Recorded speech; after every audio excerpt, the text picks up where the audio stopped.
One chapter ends and another begins. The fresh winter air carries with it a promise of hope, of opportunity, a chance to shape what comes next.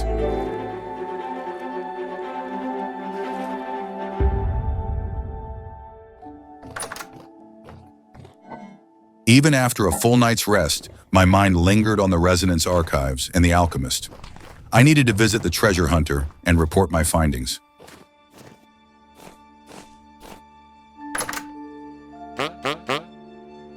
After a brief explanation of what I discovered, he seemed eager to help. One of the places was familiar to him, the lazarette, a strange place full of stone and monsters. Then he made an offer. A rideable elk for 100 gears.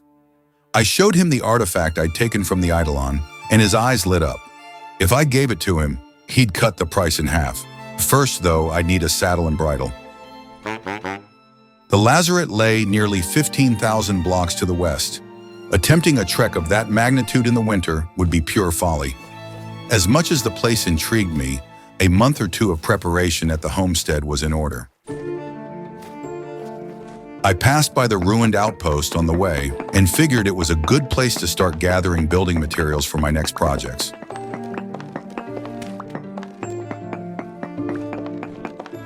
After excavating 3 stacks of cobblestone, I set off in search of oaks to cut down.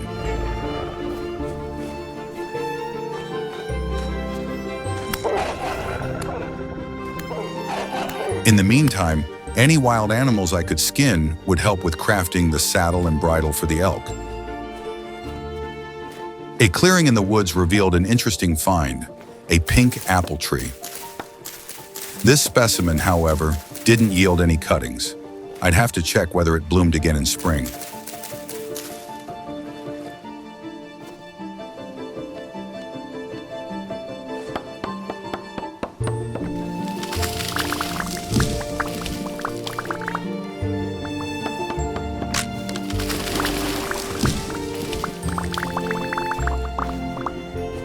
With my backpacks full of oak logs, I headed home.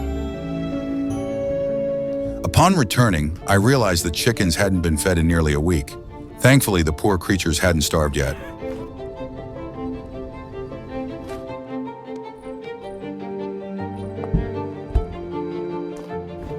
With wood and stone taken care of, I turned to prepping a few more things for the new building.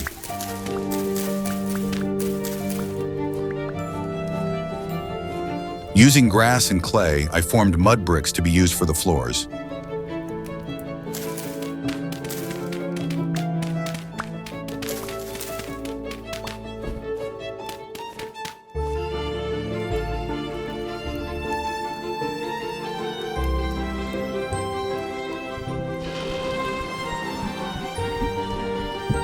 Then, after pouring a fresh batch of copper ingots, I processed some of the oak into wooden shingles for the roof. My gambeson had taken quite a beating in the archives, so I took it off to prevent further tearing, and went to bed.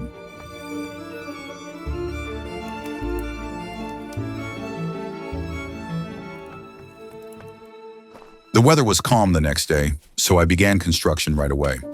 The new building would serve 2 purposes.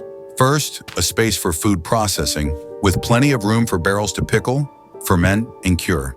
Second, storage shelves loaded with trunks to store and organize large quantities of materials.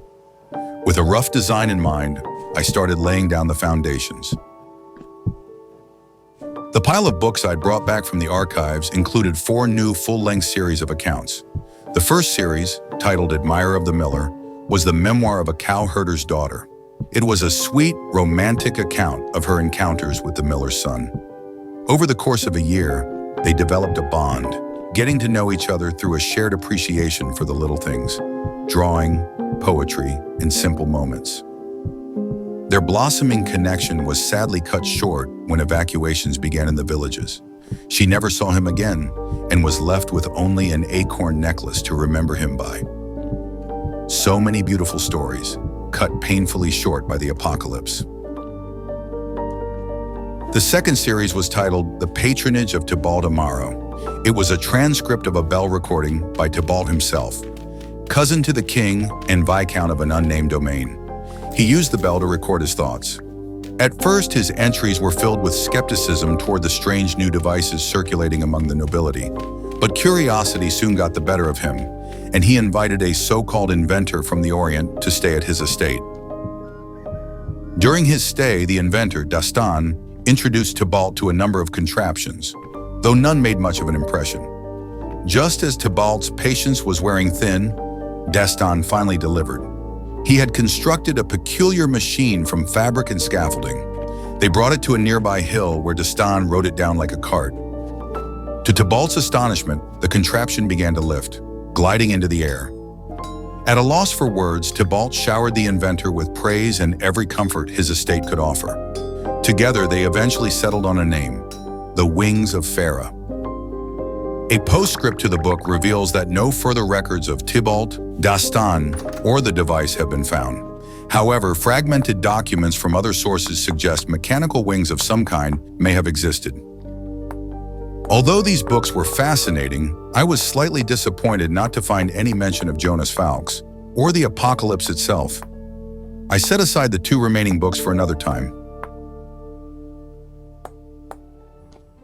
After a full day of work, the new building was nearly complete. I chiseled some useful furnishings, then started on the storage shelves. I had forged enough nails to craft 12 large trunks, more than double the storage space I had in the house. It would be ample room for the foreseeable future.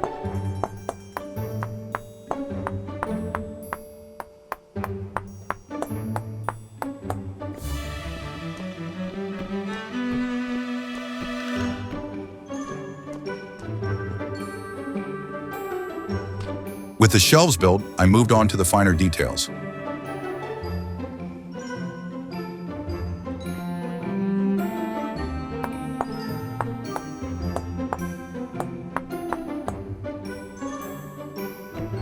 One of my favorite things to build was small additions. No workshop would be complete without a covered back entrance and a few old crates stacked against the wall.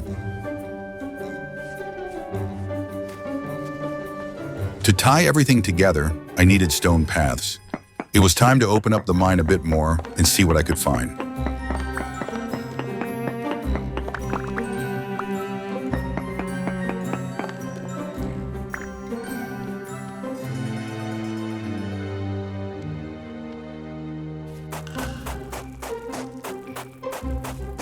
Building the workshop had been very therapeutic. This time, with proper planning and enough materials, I managed to finish the project without a hitch. With the barrels installed, the workshop was finally ready for use. There was still something else I wanted to build, but first I needed sleep.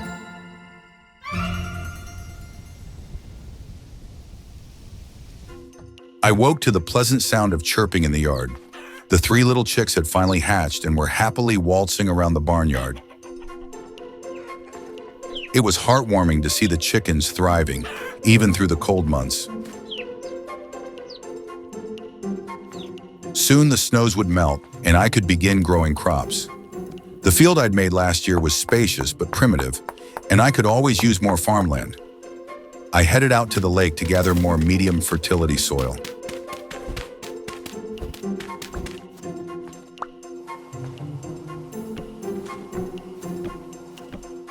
There was still plenty of unused space in the valley, and watching it slowly fill with building projects was deeply satisfying.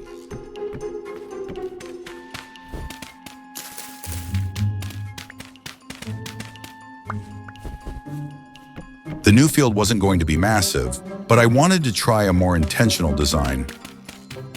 I divided the area into 4 strips, with irrigation running between them. This setup allowed me to have 1 strip for each type of nutrient in the soil, with a 4th strip left fallow each season. With proper crop rotation in place, I hoped the soil would maintain high nutrient levels for every planting. I added a hedgerow of berry bushes along each side of the field to give it some character.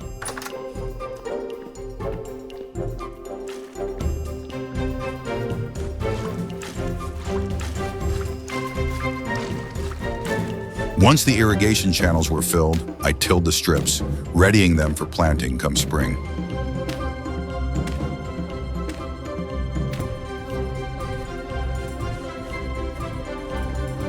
After grabbing my pickaxe, I headed down into the mine again to gather stone for more paths.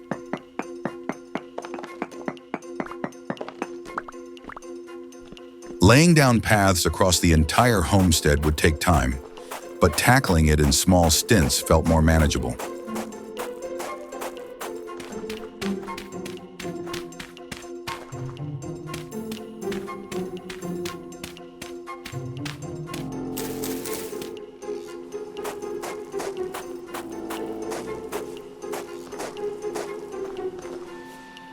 As the night progressed, I turned to organization.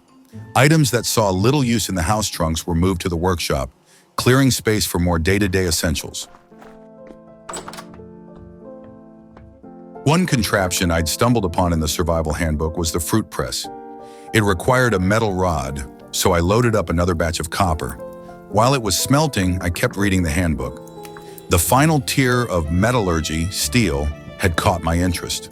The guide to steelmaking was dauntingly complex, but I figured it was wise to start laying the groundwork. Producing steel would require a cementation furnace, which in turn had to be built from refractory bricks. To make those, I'd need bauxite, a type of stone I hadn't yet encountered. The more I read about steel, the more it consumed my thoughts.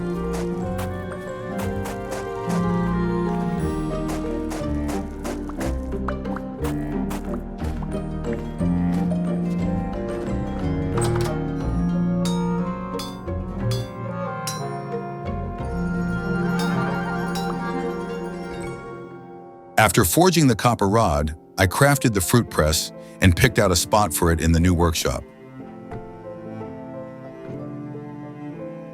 Once the berry harvest came in, I'd be able to start pressing juice into barrels and feed the leftover mash to the chickens. Next, I decided to try an experimental batch of pickled vegetables. I had a small surplus of halite, which I dissolved into 2 barrels of brine. Then I loaded them with a heaping of turnips and carrots, sealed the lids, and left the mixture to work its magic. The refractory bricks for the furnace required finely crushed materials, and for that, I needed a pulverizer. Hopefully, the windmill I had built would be strong enough to power the machine's 2 hefty pounders.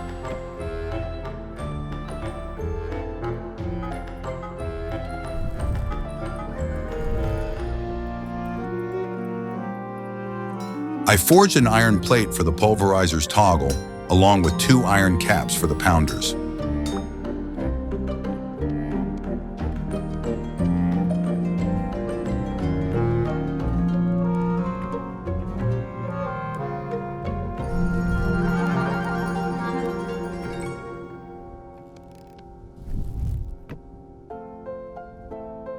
After attaching an extra gear to the windmill axle, I managed to get the machine running.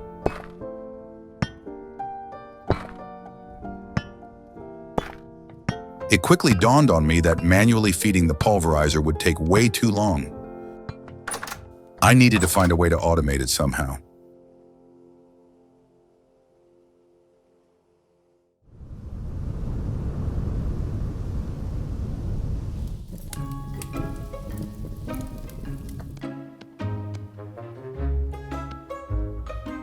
The entire dream of making steel now hinged on a single obstacle: finding bauxite. I wasn't sure whether to search for it in caves or above ground, but either way, I'd need travel rations.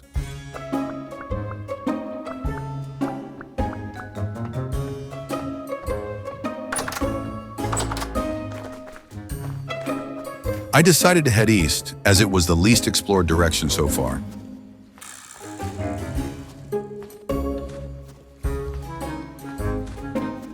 The first cave I came across held an exposed deposit of coal and fire clay. I marked the location on my map and pressed on. Bauxite had an orange hue and would be easy to spot above ground, so I focused on inspecting the nearby mountain ranges. Still, when a cave presented itself, I couldn't resist taking a peek inside.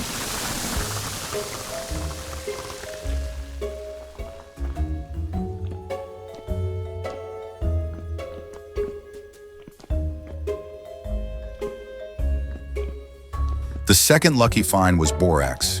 It had some uses here and there, so I chipped off a few chunks with me. I was tempted to explore deeper, but I'd forgotten my gambeson back at home, making it too risky.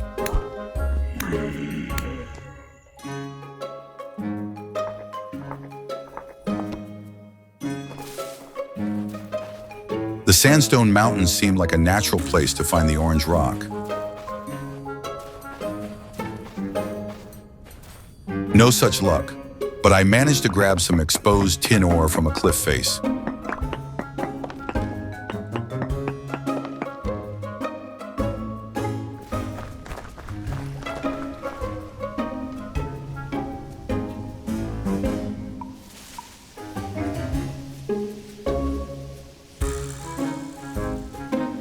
As I pushed further east, a dense fog began to settle over the area, limiting visibility.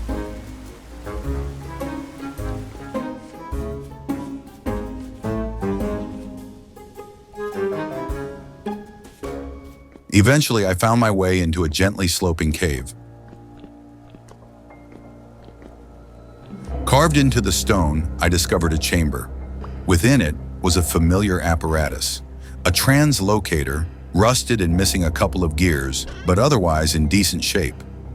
Next to it sat a chest. Inside was a squire's kit, an emblem, a pair of pants, and a copper spear. The machine must have once belonged to the miners from the residence archives. I marked the location on my map, intending to return and attempt repairs another day. It was too dark to see anything outside, so I dug a small shelter to huddle in for the night. I needed to use vantage points, climb high enough to scan large stretches of land from a single spot. I started up the nearest hill, then scaled a tall tree to get a better view.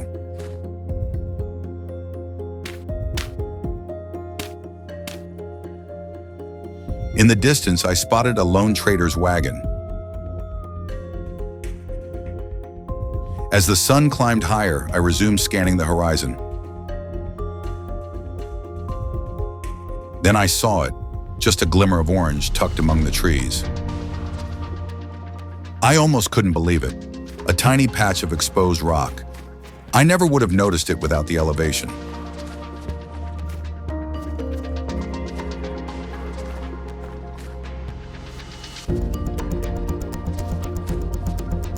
Sure enough, it was bauxite.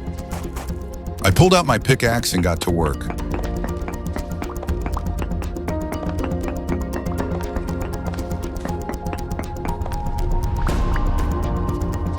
With my backpacks nearly full, I paused to double-check how much I'd need from the handbook.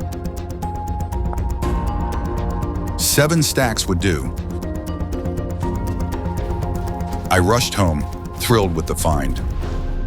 I technically had everything needed to make steel.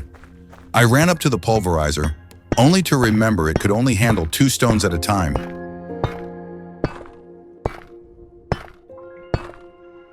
I'd need a hopper to move material to and from it.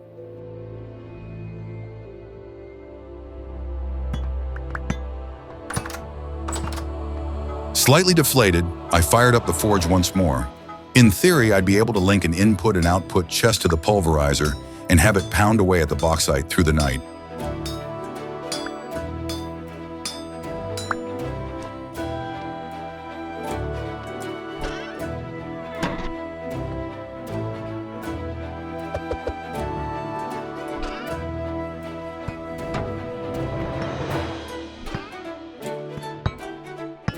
The hopper didn't work. After rifling through the handbook, I realized I needed a chute instead.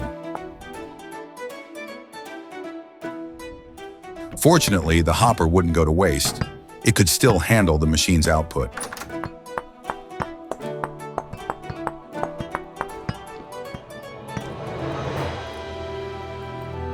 Using the last of my copper reserves, I crafted an elbow chute.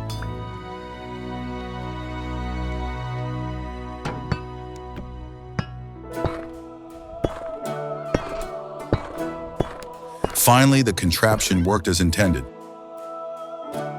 The next ingredient for the bricks was crushed quartz. Luckily, the mine had an abundance of it readily available. I gathered 4 stacks and returned to feed them into the pulverizer. Some of the bauxite had spilled out around the hopper, so I added extra retaining walls to the output chute. By staggering the quartz with the bauxite, I made sure the crushed materials would be ready in sync, allowing me to start crafting bricks as soon as possible. I fired up the last chunks of the hematite, then forged some fresh iron tools. This time I remembered to grab my armor before heading out. I needed more coal and fire clay for steelmaking, so I set out for some late-night mining.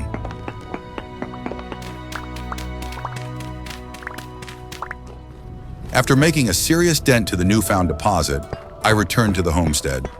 The pulverizer had ground up enough material to begin forming bricks. I would need hundreds of bricks, which meant several firings. And several firings meant stacks upon stacks of grass, sticks, and fuel.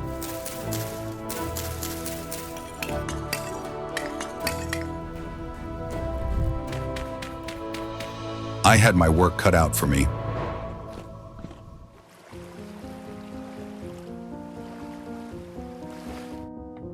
I grabbed my shears and got straight to work gathering kindling.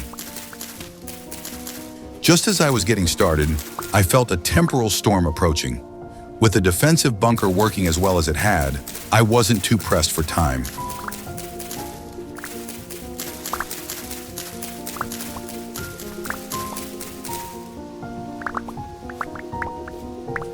I managed to gather enough grass and sticks for at least 4 more firings. Waiting for the impending storm made me restless, so I busied myself with small tasks around the homestead.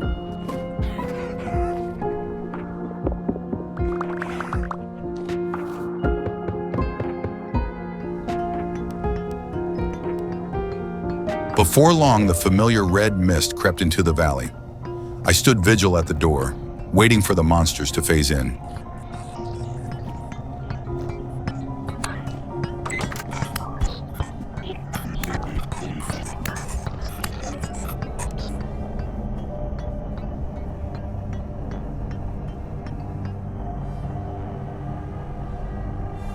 As night fell, I spotted one of the drifters roaming in the chicken enclosure.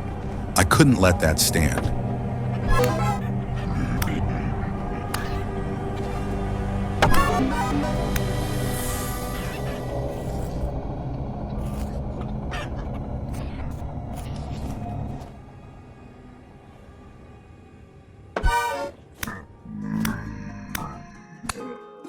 After the storm had passed, I went to empty and refill the pit kilns.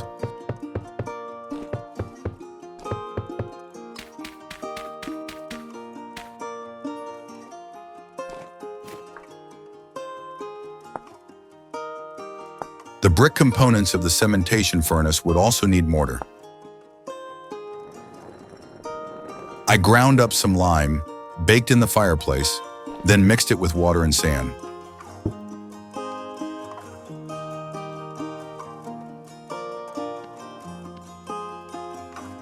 With that, the first blocks of this giant puzzle were complete. The next day, I extracted some granite blocks from the mine to prepare the stone coffin for the furnace. It would serve as the vessel to hold the iron ingots and charcoal.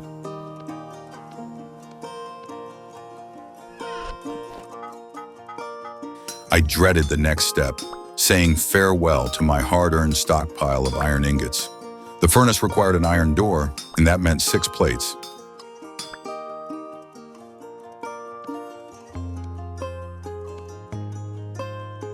I also needed more charcoal, so I cleared out most of my basement supply of firewood and set it to bake in the yard.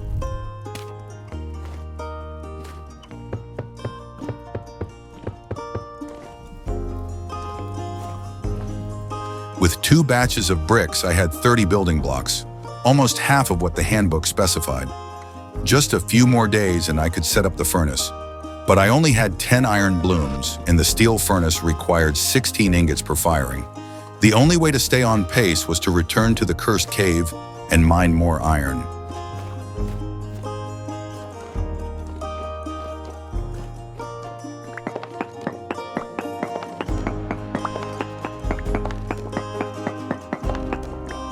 I was shocked to find the entire vein of hematite now completely mined. Thankfully, I'd managed to score over a stack of chunks before it ran out.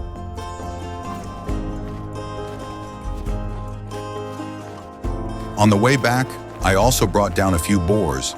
Their hides went straight into the tanning barrels.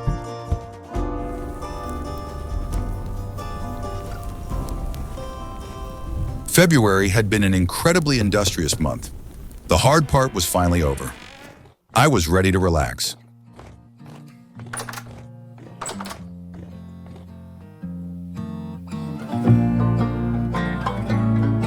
The lazaret could wait a moment longer. For now, I was at peace on the homestead. Soon, once I had steel, nothing would stand in my way.